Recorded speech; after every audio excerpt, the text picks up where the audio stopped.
สบายดีคุณผู้ชมทุกท่านเลยเนาะมื้อนี้เราอยู่ในรายการ STA Channel เนาะมื้อนี้เราก็สิมาสร้างป้อมในนรกเนาะป้อมป้องกันปากกะโฮเนาะเราเก็บเครื่องกันคราวนี้เรามาสร้างป้อมเนาะจากนั้นเราถึกฆ่าเนาะเดี๋ยวเราสิมาสร้างป้อมป้องกันโอเคเดี๋ยวเผาเหล็กก่อนโอเคเล่นกัน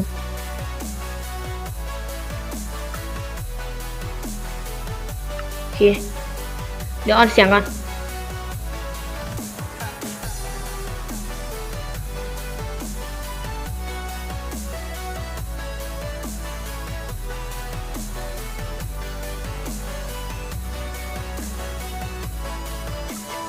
โอเค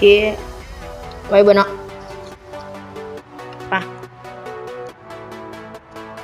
ไปสร้างเนาะเขายังพันคิดอย่างไรเดี๋ยว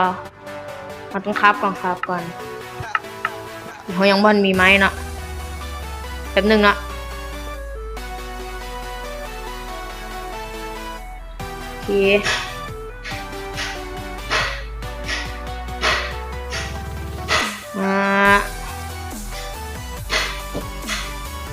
เดี๋ยวมีไม้บ่เดี๋ยวเราตัดไม้ก่อนต้องมีไม้ไปนำเนาะเพื่อบุ้งแหละเพื่ออย่างแต่เขาต้องใช้ไม้คราฟกล่องคราฟเพื่อเขาได้คราฟอย่างนั้นนะเวลาไปนรกเนาะไปกัน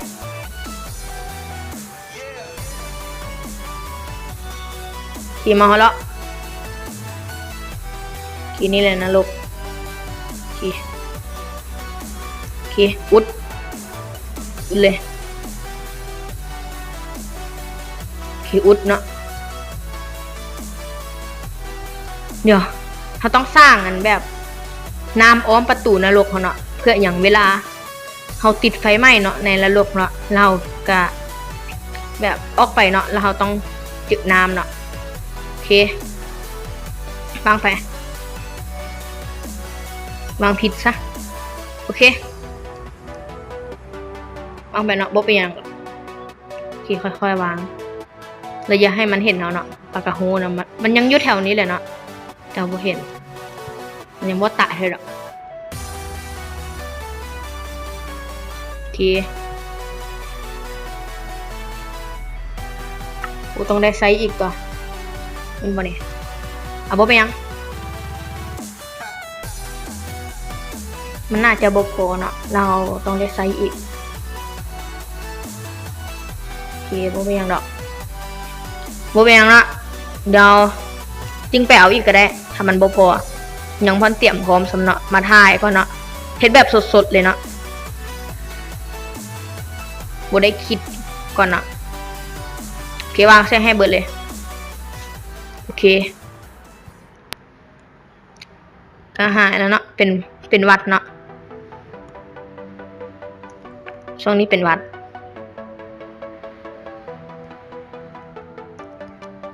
ขีวางเข้าไปจึ๊บขีวางเนาะเดี๋ยวขีนี่มันวะโอ้ยหากเขากลับมาแต่โรงเรียนเนาะแล้วก็มาถ่ายคลิปบ่มีหยังเฮ็ดเนาะเลยมาเล่นMinecraftเอาชีวิตรอดขีวางไหมเบิดละเดี๋ยวไปเอาไม้ก็ได้มันเป็นวัด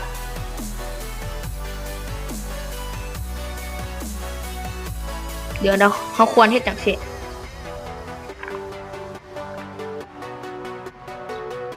เนาะเวลาเขาออกมาจากนรกเขาจึงได้เวลาเขาติดไฟมาจากนรกนะจึงเป็นแนวนี้เนาะโอเค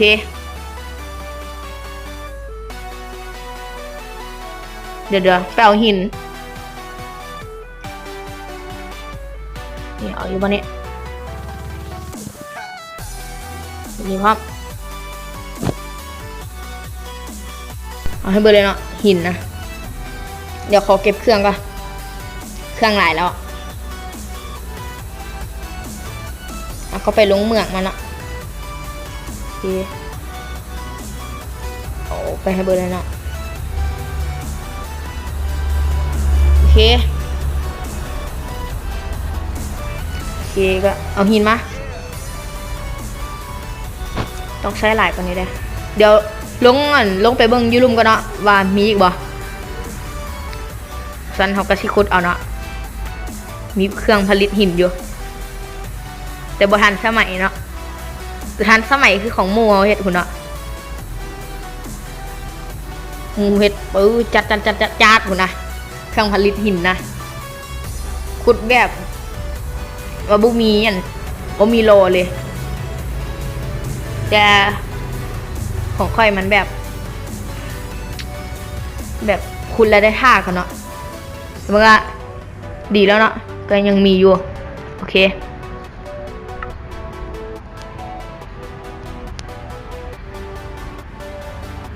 มาออกมาเอาแหลกหนึ่งดูเอามันแหลกเนาะโอเคได้ละน้ำมูกไปยังโอเคเอาวางใส่ต้องมีกับไฟไว้มีกับไฟบ่เนี่ยแต่ยานเนาะโอเคชิไว้ก่อนเนาะหวังว่าตัวนั้นคงบ่มาเด้เขาบ่มักเนาะโอเควางไปโอเคก็เฮ็ดหลังคาเสร็จจังได๋ดีสิเนาะบ่คือสร้างเฮือนอยู่ถึงบกเลยเนาะเฮือนอยู่ถึงบกโอ้สร้างง่ายๆบ่คืออยู่ในเนเธอร์เนาะ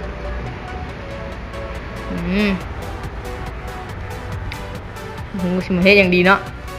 ละอยู่นี่แหละโอเค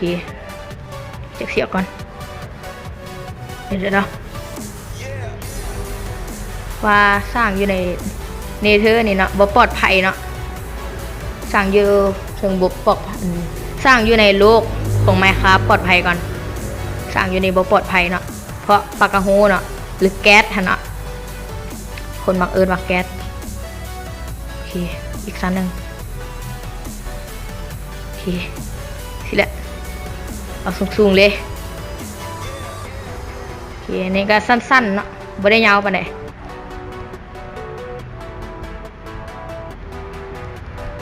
โอเคตรงนี้ไวๆเนาะสร้างไวๆเนาะขนาดต้องเอากับไฟมาก่อนเนาะแบบด่วนๆเลยเนาะโอเคเอาวางไปบางเทีละหน่อยเลย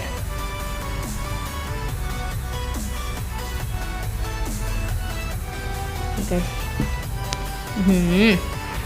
มีอยู่โอเคป้อมกันเฮ็ดหลังคาเนาะแล้วก็ตกแต่งพร้อมเดี๋ยวให้หลังคาก่อนถ้ามันเบิดก็ปั๊มอยู่เครื่องผลิตหินดอกหินเขาก็มีเยอะดอกโอเคจุ๊บพิษโอเคสิหมดนี้ก็บ่ค่อยเรื่องเนาะบูปรับมาให้เดี๋ยวโอเคเดี๋ยวทำลายละ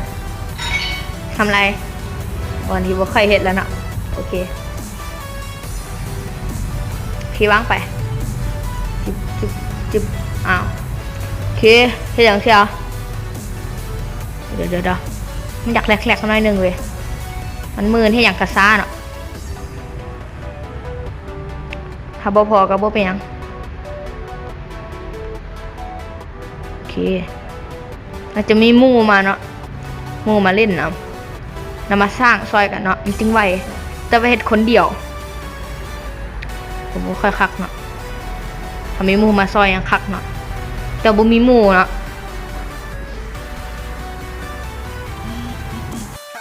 วางต่อไป ให้สุดเลยเนาะ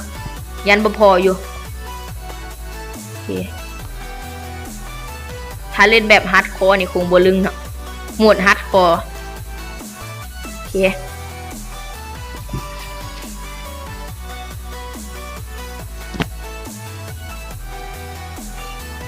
โอเค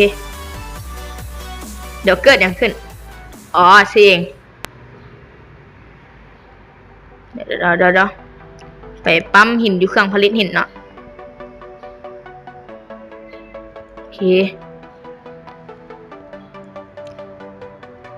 ผมปั๊มเลยเครื่องผลิตหินเอาเดี๋ยวเกิดอย่างขึ้นก็บ่ได้เป็นอย่างโอเคอยากเสี่ยวเนาะขี่คุดไปให้ได้หลายๆเนาะบีแกเฮาเพก็บ่เป็นหยังเฮ็ดใหม่ก็ได้แค่อยากให้มันเพไวๆบ่เสียหายยังเนาะโอเคอยากเสี่ยว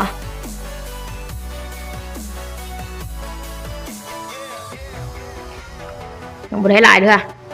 ต้องได้หลายๆโอเคสิแหละโอเคปั๊มเนาะให้มันได้หลายๆ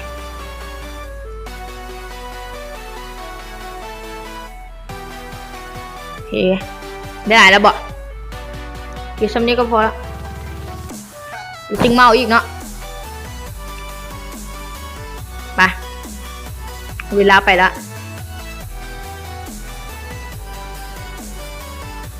เข้าไปเลยเอากินน้ำ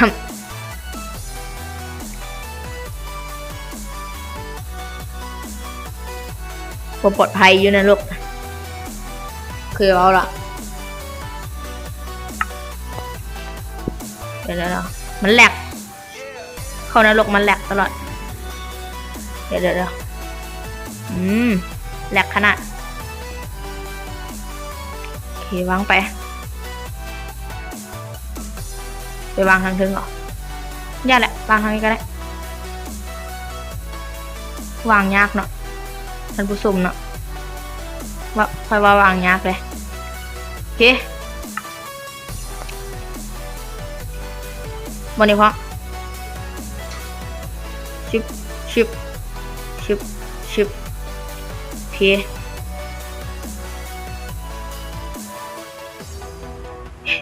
มึงเป็นแนวไหนเนาะต้องได้แปลอีกเนาะค่ะเพราะเป็นยังต้องได้แปลอีกโอเควางไป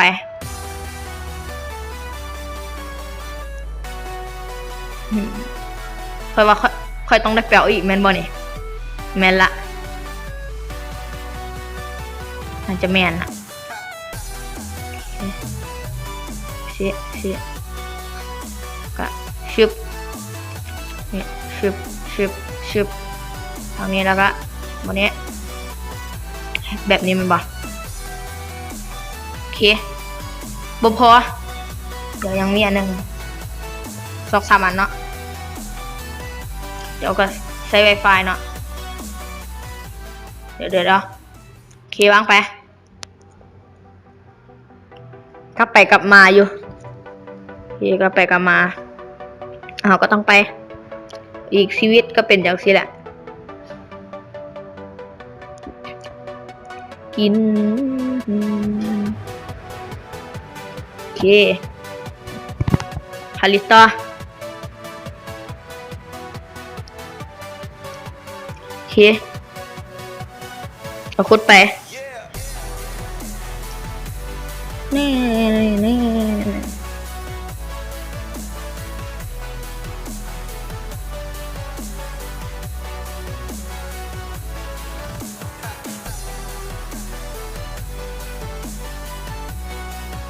เอามืดกี้มืดเนาะเมื่อกี้นี่ขุดให้มันได้หลายๆบ่ต้องเปลืองดอกบีแอกเอาบ่เป็นอย่างดอกนี่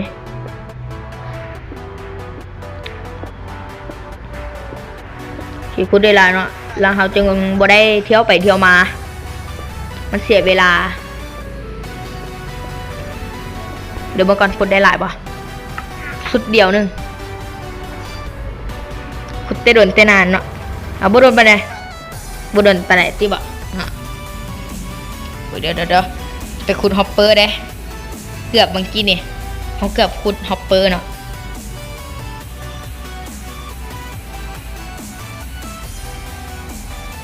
ซีพีแล้วตัวนี้เคเบิลเป็นยังมันซีพีละขายามันมีแอคเขาสิพังแล้วเนาะโอ้สีมืดโอเคตอนนี้ก็พอละเข้าใจละตอนนี้เนาะโอเคเดี๋ยวยังมีบนอยู่บนนี้เนี่ยมีอันนึงเนาะโอเคไปนะโลกชิบโอเคเข้าไปที่ประตูโอเค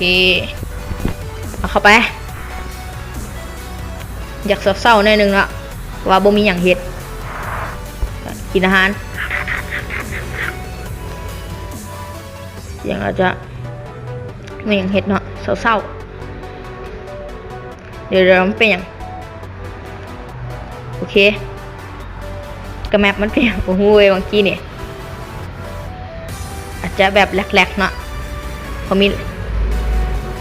มีหลายโลกเนาะพอเขาสร้างหลายโลกอันนี้ก็โลกเอาชีวิตรอดของเขาเนาะเดือนอันเดียวนี่แหละโอเคทีแล้วล่ะวางโอเควางไปโอเคใกล้เสร็จละโอเคเสร็จละแล้วเราต้องวางกองครับโอเคปลอดภัยแล้วเนาะบอลของเราเนี่ยนี่ก็ปิดไปเราเลือกประตูก่อนว่าสิสร้างบ่ได้เอามาเนี่ยโอเคแบบนี้เหรอนี่ก็ดีละมันนี่เขามีป้องกันเนาะเดี๋ยวไปขุดเอากระจุกก่อนเนาะเดี๋ยวแก้วโอเคเฮ้ยเป็นยังเมาประตูเล็กก่อน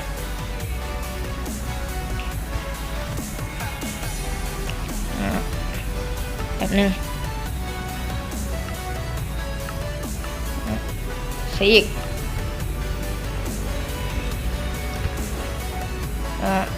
เอานี้โอเคแก้วเดี๋ยวทรายมีเท่านี้ไปขุดเอาอีกก็ซีเพละอันนี้ให้มันเพซะอันนี้มาแล้วก็คาบเนาะ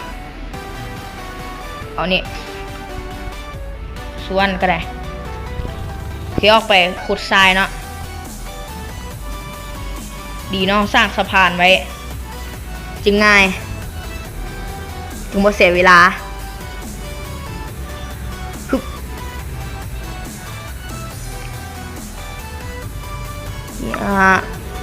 นี่จึงได้ฮูเนาะเดี๋ยวไปขุดบอลฮะโอเคทำลายธรรมชาติบ่ดีเนาะจะไปทำลายมันที่อย่างโมโหโอเค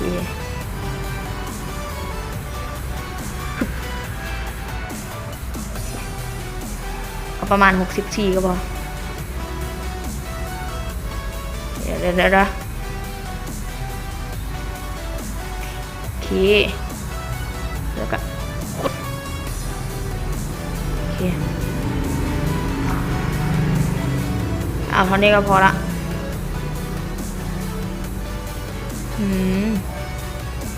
ทำลายธรรมชาติ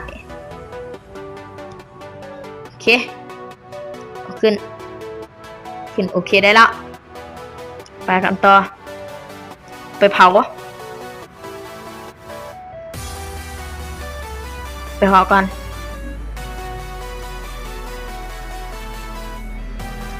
โอเค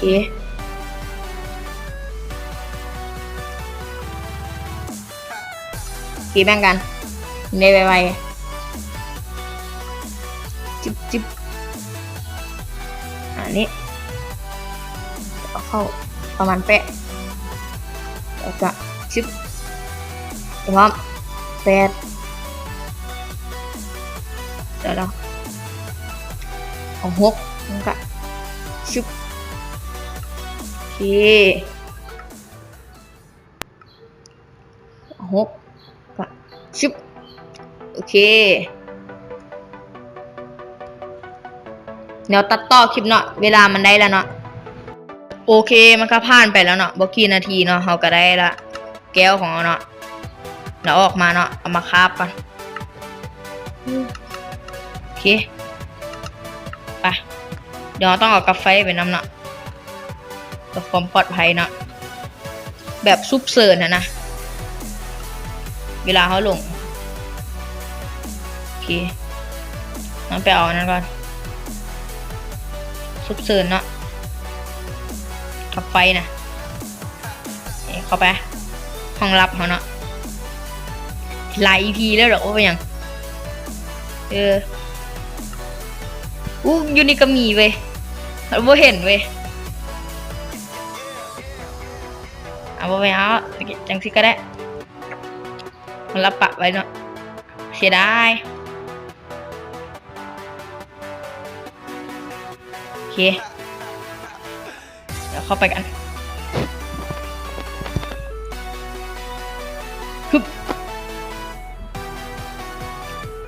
โอเคปลอดภัยละก็ทาก่อนเนาะเป็นอย่างก็มันอยากแหลกๆเลยเข้ามาในนรกเนาะเดี๋ยวอัดแหลกๆแบบนึงเนาะบุ้งหูมันคือเป็นแนวนี้เนาะไปเถอะบุ้งหูคือกันมันอยากแหลกวางประตูชึบแล้วก็ฟาบเนาะชึบ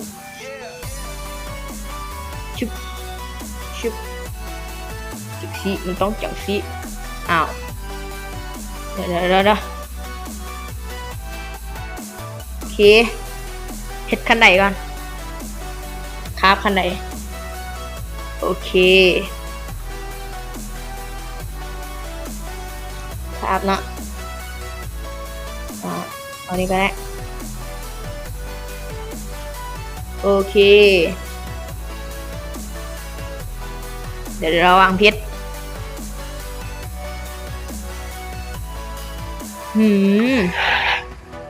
โอ้ถึงยังแก๊สยิงใช่ปะโอ้ตายแท้มีแก๊สว่ะคุณผู้ชม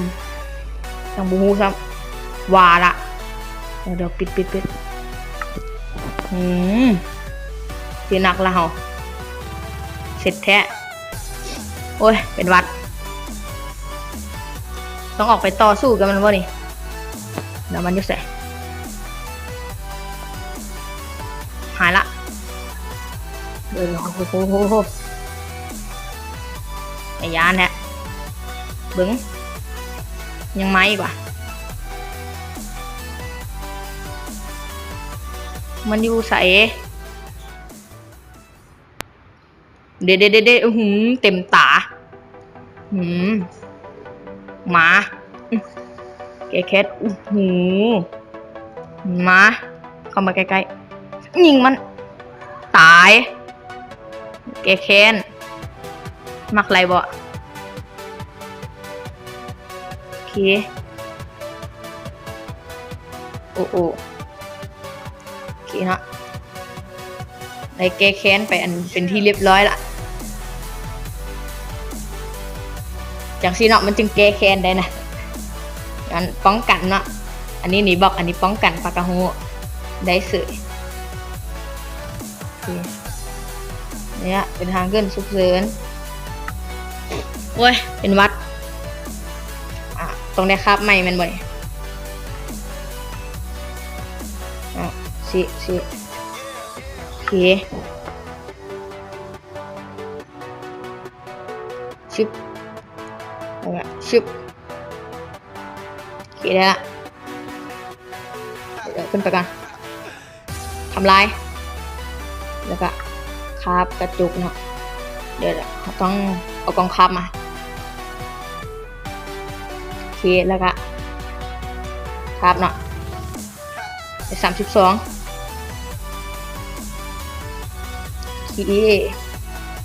สิแล้วก็ชุบชุบ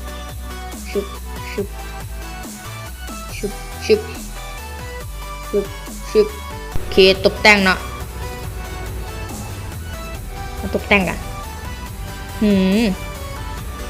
ก็เป็นแนวนี้โอเค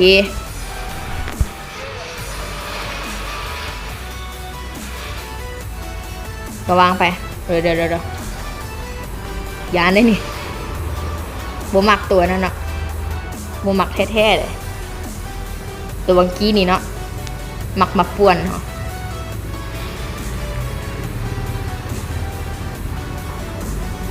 เป็นอย่างนี้ชุบชุบแล้วก็วันนี้ชุบสิแล้วก็ชุบชุบวางใส่ไก่สีแล้วละวันนี้แล้ววันนี้ก็เป็นแนวนี้เดี๋ยวจับสิกันได้ชุบถึงทางนี้เด้ก็อย่างสิกันได้เนาะบ่เป็นอย่างดอกงูนอนมันก็เป็นแนวนี้ชุบแล้วก็ชุบเสร็จแล้วเสร็จแล้วน่าเดี๋ยวนะชุบถึงชุบโอเคก็เซตกันไปเป็นที่เรียบร้อยแล้วนะสำหรับใครที่มักคลิปนี้ก็อย่าลืมที่จะกดไลค์กดแชร์กด Subscribe Channel นี่เนาะสำหรับมื้อนี้ก็ขอตัวลาไปก่อนเนาะ